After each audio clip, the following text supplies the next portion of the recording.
महिषासुर, जो अब एक विशाल भैंसे के रूप में था, ने युद्ध भूमि में आकर अपनी पूरी शक्ति लगा दी। वो अपने सींगों से धरती को खोद रहा था और अपने पैरों से पहाड़ों को हिला रहा था। उसकी भयानक गर्जना से आकाश गूंज रहा था। देवी ने देखा कि महिषासुर का अहंकार और क्रोध बहुत बढ़ गया है। उन्होंने पहले महिषासुर के साथ एक भयंकर युद्ध किया। महिषासुर अपनी मायावी शक्तियों का उपयोग कर रहा था। वो कभी भैंसे का रूप लेता, तो कभी शेर का, तो कभी इंसान का। देवी ने बड़ी कुशलता से उसके हर रूप को काटा और उसे चुनौती दी।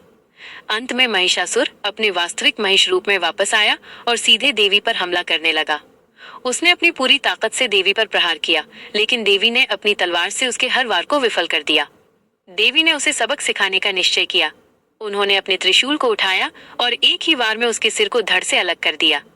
जैसे ही उसका सिर धड़ से अलग हुआ, महिषासुर के मुख से एक विशाल असुर बाहर निकला, जो तुरंत तलवार लेकर देवी पर हमला करने लगा। देवी ने तुरंत अपने खड्ग से उस असुर का भी सिर काट दिया।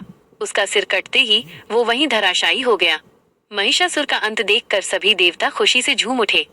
आकाश से देवी पर फूलों की वर्षा होने लगी और सभी देवताओं ने मिलकर देवी की स्तुति की। सभी देवता बहुत प्रसन्न हुए। वे सभी एक साथ मिलकर देवी की स्तुति करने लगे। उन्होंने कहा, हे देवी, आप ही इस सृष्टि की आदि शक्ति हैं।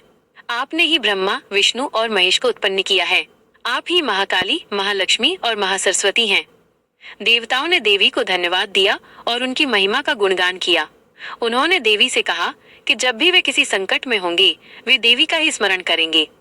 देवी ने उन्हें वरदान दिया कि जब भी वे उन्हें याद करेंगे, देवी उनकी सहायता के लिए प्रकट होंगी। इसी समय एक और भयानक असुर, शुंभ और निशुंभ, अपनी शक्ति के घमंड में चूर होकर स्वर्गलोक पर चढ़ाई करने लगे। वे दोनों बहुत बलशाली थे और उन्हें वरदान मिला था कि कोई भी पुरुष उन्हें हरा नहीं पाएगा। उन्होंने भी महिषासुर की तरह ही देवताओं को स्वर्ग से निकाल दिया और उनका सारा अधिकार छीन लिया। देवता फिर से संकट में आ गए। उन्हें याद आया कि देवी ने उनसे कहा था कि जब भी वे उन्हें पुकारेंगे, वे उनकी सहायता करेंगी।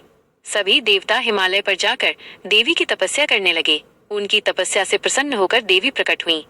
ये देखकर क्या आप जानना चाहेंगे कि देवी ने शुंभ और निशुंभ का सामना कैसे किया?